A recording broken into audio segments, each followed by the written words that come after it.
Welcome dear student, I am your math teacher. In this video I will complete solve exercise 6.1 of class 10 new book National Book Foundation. So keep connected with me for the solution of exercise 6.1. Now 6.1 question number 1 is if A is this and B is this, which of the following relations are the A into B function.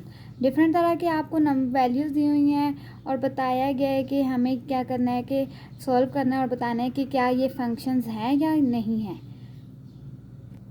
अब आपको question number 1 में दिया हुआ था कि ए की value क्या है 2 4 6 8, जबकि बी की वैल्यू है 1 3 5।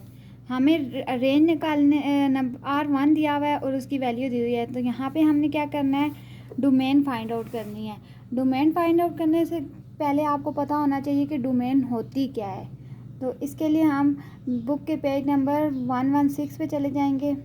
यहाँ पे आपको डोमेन के बारे में बताया गया है कि डोमेन क्या होती है। A set containing first element of each order pair in the function is called domain. मतलब हमारे पास एक सेट है, उसके अंदर जो पहले वाले जो एलिमेंट्स होंगे उनको इसकी डोमेन कहा जाता है। एंड रेंज क्या होते हैं, range a set containing second element of each order pair in the function is called its range. और उसी सेट में जो दूसरा नंबर होगा उसको कहा जाएगा कि ये इसकी रेंज है। फर्स्ट नंबर डोमेन कहलाता है, सेकंड नंबर रेंज कहलाता है। So keep it in your mind कि आपका डोमेन और रेंज क्या है। अब डोमेन जो होता है वो फर्स्ट नंबर होता है, तो R1 की जो डोमेन आएगी वो हमारे पास फर्स्ट नंबर, यहाँ पे पहला नंबर 2 है ना, 2 लिखेंगे, 6 है वो लिखेंगे, देन हमारे पास 8 है वो लिखना है, एंड 4 फर्स्ट नंबर हमने लिख लिया। अब हमारा फर्स्ट नंबर जो है लिखने के बाद डोमेन जो आया है 2 6 8 4, वो देखें हम अगर, तो हमारे पास जो ए की वैल्यू थी 2 4 6 8, ये दोनों आपस में इक्वल है, तो इसका मतलब हम यहाँ पे लिख सकते हैं कि इक्वल टू ए। जब ये ई इक्वल आ गया तो हम लोगों ने बी पॉइंट में क्या लिख देना है, it is a function. It is a function, क्योंकि ये ए के इक्वल है तो इसका मतलब ये हमारा फंक्शंस कहलाएगा। किसका फंक्शन है, ए फंक्शन है बी का। ये चीज़ आपने इस क्वेश्चन में बतानी है। अब इसका सेकंड क्वेश्चन आपको कैसे दिया हुआ है, क्या दिया हुआ है।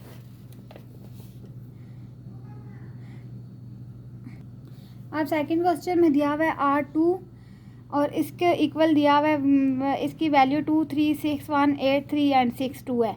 इसकी हमने डोमेन बतानी है। डोमेन ऑफ R2 क्या आएगी, 2 6 8 6।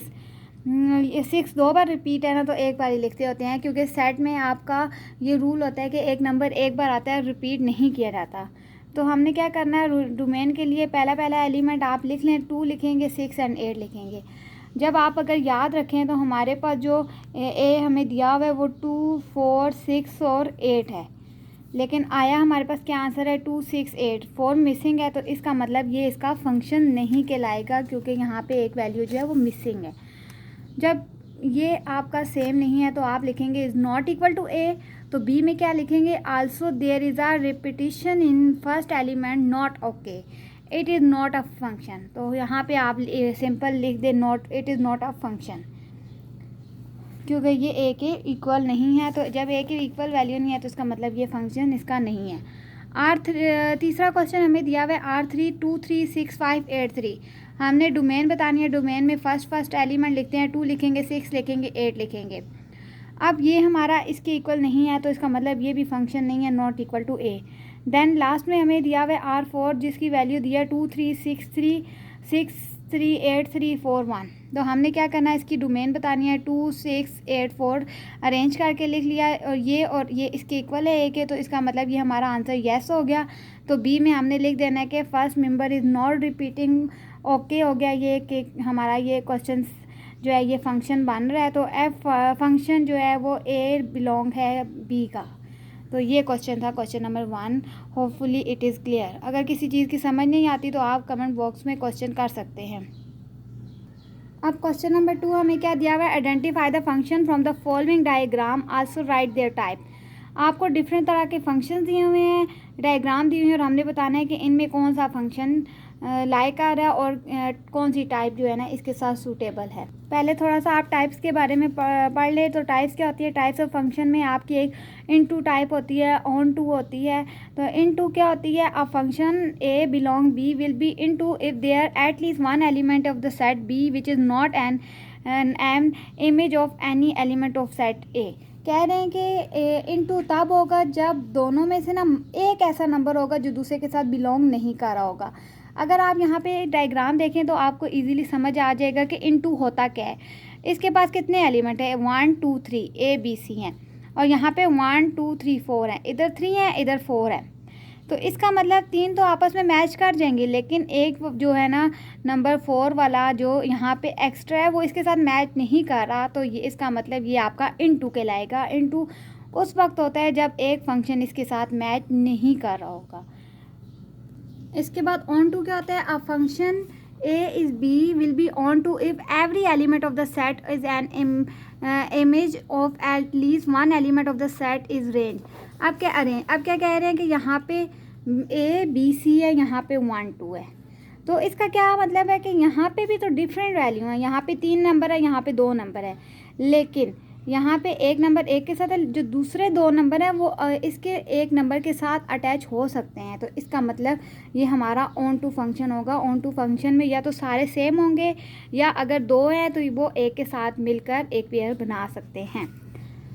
1 to 1 फंक्शन क्या होता है? A function of A to B will be 1 to 1 if distinct element of set A have distinct image in set B. आप कह रहे हैं कि अगर जो है ना ये 1 to 1 होगा, मतलब एक एलिमेंट दूसरे से, दूसरा तीसरे से, इस तरह आपस में जब मैच करके मिल रहे होंगे तो ये हमारा 1 to 1 होगा। मतलब तमाम एलिमेंट दोनों में इक्वल एलिमेंट होंगे और वो मिल रहे होंगे आपस में। अब क्वेश्चन हमें दिया हुआ है 2 3 5 1 3 5। अब अगर आप देखें यहाँ पे 2 3 से मिल रहा है, 3 5 से मिल रहा है, 5 1 से मिल रहा है, तमाम नंबर आपस में मिल रहे हैं, पेयर बन रहा है। तो इसका मतलब ये आपका इनटू तो नहीं हो सकता। पहली जो इसकी टाइप थी इनटू, तो उसके आगे हम लिख देंगे नॉट, क्योंकि ये इसके इक्वल नहीं है। ऑन टू अगर आप देखें तो यहाँ पे function R is equal to B, यहाँ पे 1 2 3 1 2 3 ये आपस में मिल रहे हैं, तो आर और बी आपस में इक्वल हैं। It is also 1 by 1। एक तो ये ऑन टू फंक्शन है और एक ये आपका 1 to 1 है। 1 to 1 कैसे है? क्योंकि हमने अभी डेफिनेशन में पढ़ा हुआ है कि 1 to 1 वो होता है जिसमें तमाम एलिमेंट आपस में मिल रहे हों। तो यहाँ पे सारे एलिमेंट आपस में मिल रहे हैं, तो इसका मतलब ये आपका 1 to 1 है। और जब आपके पास 1 to 1 आए तो उस चीज़ को कहा जाता है कि ये बाइजेक्टिव है, बाइजेक्टिव एलिमेंट है, हमारे फंक्शन है। तो यहाँ पे लिख देंगे। क्वेश्चन नंबर 2 में 0 2 5 है, यहाँ पे 5 7 है। इधर 3 नंबर है, इधर 2 नंबर है। जब नंबर सेम नहीं होंगे तो इसके बारे में हमने क्या पढ़ा था कि जब एक तरफ एलिमेंट एक्स्ट्रा हो जाए तो वो हमारा इनटू कहलाता है। As one member of the domain is not the image of other side. तो इसका मतलब ये हमारा क्या है? ये इनटू के साथ लाई करेगा। नेक्स्ट हमारा क्या है? ए 0 2 4 ए बी सी। अब 0 बी से कर रहा है, 2 सी से कर रहा है, ये दोनों सी से कर रहे हैं। It is into function as B has at least one member A. आप कह रहे हैं कि ये इनटू है। इनटू क्यों है? क्योंकि ये एक जो ए है ना वो एक्स्ट्रा रह गया, बाकी सारे आपस में मिल रहे हैं, तो इसका मतलब ये इनटू हो गया। और दूसरा B has at least that is not a pair of X, it is not a 1 to 1। और ये 1 to 1 तो नहीं है, हमें सामने ही नज़र आ रहा है कि ये सारे इसके साथ मिल रहे हैं और एक एक्स्ट्रा रह गया, तो इसका मतलब ये इनटू है। क्योंकि हमने पीछे पढ़ा हुआ है जब एक चीज़ एक्स्ट्रा रह जाएगी वो इनटू कहलाएगा। और 1 to 1 जो होता है वो तो आपस में सारे मिल रहे होते हैं, तो यहाँ पे सारे आपस में तो नहीं मिल रहे, तो हम लिखेंगे ये हमारा इनटू नहीं है, इनटू है, जबकि 1 by 1 नहीं है। अब क्वेश्चन नंबर 3 इधर दिया हुआ है हमें। If F X is equal to this, एक इक्वेशन दी है x² - 1/2x + 3, evaluate the following. हमने डिफरेंट वैल्यू लगा के इसे इवेलुएट करना है। अब अगर हम x² - 1/2x + 3 है, इसमें अगर -1 पुट करेंगे, जिधर जिधर आपके पास x होगा वहाँ पे -1 पुट कर लेंगे। -1 का स्क्वायर 1 आ जाता है, plus minus minus plus 1/2 + 3।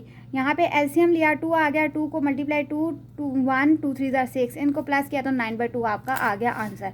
Then 2/3 हमने पुट करना है। जब 2/3 पुट किया हमने तो 2 2 4 3 3 9, 2 2 से काट गया तो -1/3 + 3 आ गया।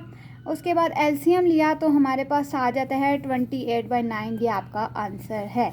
देन उन्होंने कहा है कि t+1 पुट करके देखें। t+1 जब हमने पुट किया इस इक्वेशन में, t+1 का स्क्वायर -1/2 t+1 + 3, यहाँ पे फार्मूला खुला a² + 2ab + b² माइनस अंदर मल्टीप्लाई हुआ t+1/2 + 3।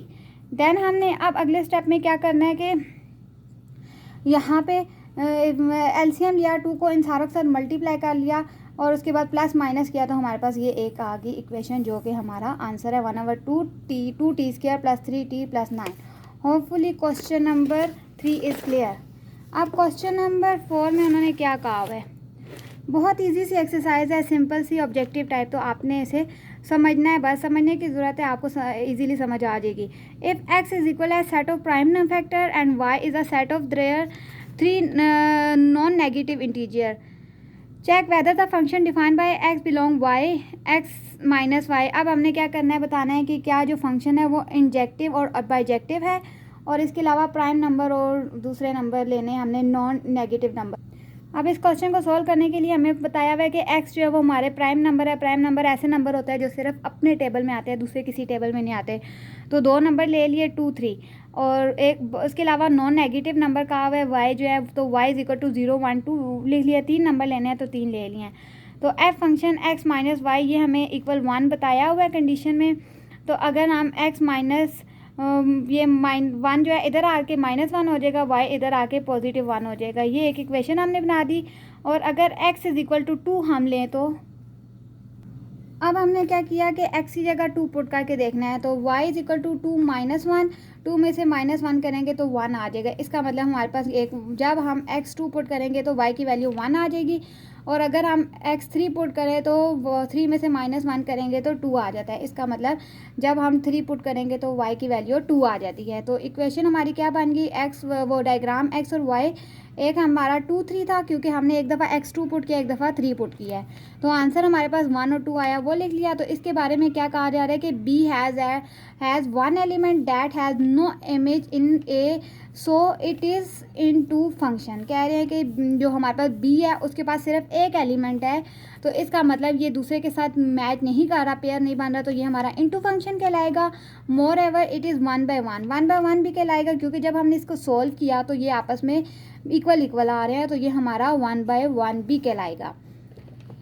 As every element A is associated with one member of B, A1, तो इसमें दो चीज़ें सेम आ रही हैं, एक 1/1 भी है और एक इन 2 भी है। जब दोनों फंक्शन मिल के आ जाए तो हम कहते हैं कि हमारे पास जो डायग्राम है वो उसका फंक्शन कौन सा है, इंजेक्टिव एंड बाइजेक्टिव।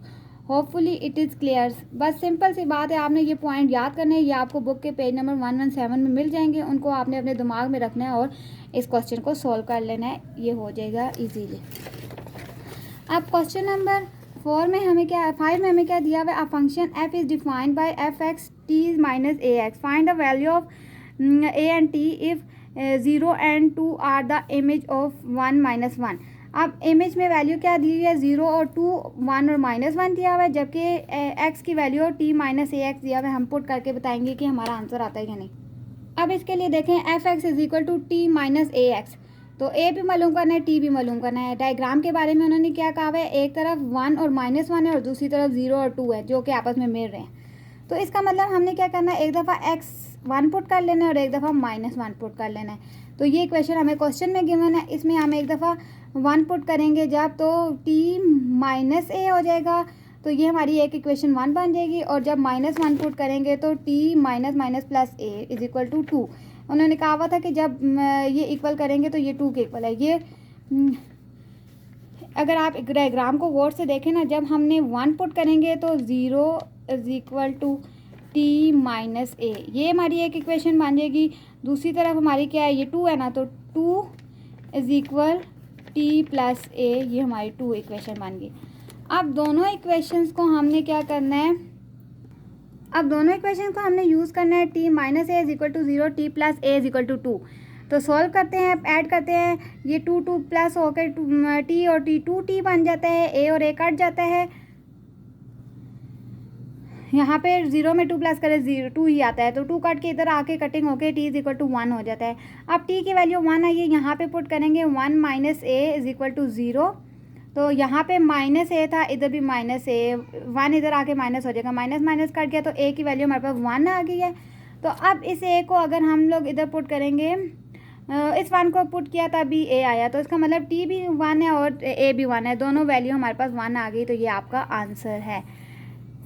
बस सिंपल आपने क्या किया, डायग्राम को देखते हुए दो इक्वेशन बनाई है। एक इक्वेशन हमारे पास बनी थी t minus A is equal to 0 और दूसरी बनी थी t plus A is equal to 2, और ऐड किया और आंसर आ गया। अब क्वेश्चन नंबर 6 जो लास्ट क्वेश्चन है उसमें क्या कहा गया है कि a function f is defined by F X is equal to M X plus C, it's is F bijective, satisfy your answer. तो उन्होंने कहा है कि फंक्शन जो है वो बाइजेक्टिव है इनके मुताबिक। हमने अब इसको बताना है क्या वाकई ये है या नहीं, और वैल्यू क्या दी हुई है कि एफ एम एक्स प्लस सी। तो हमें एफ एक्स इज इक्वल है एम एक्स प्लस सी, तो एफ एक्स 1 और एफ एक्स 2 अगर हम लें तो फिर एम एक्स 1 प्लस सी हो जाएगा, और एफ एक्स 2 में एम एक्स 2 प्लस सी हो जाएगा। तो एम एम से कट जाएगा, सी सी से कट जाएगा, यहाँ पे एक्स 1 रह गया है जो कि इक्वल है एक्स 2 के, यहाँ पे एक्स 2 रह गया। ये दोनों जब आपस में इक्वल है, तो जब चीज़ इक्वल हो तो वो 1 बाय 1 होती है ना।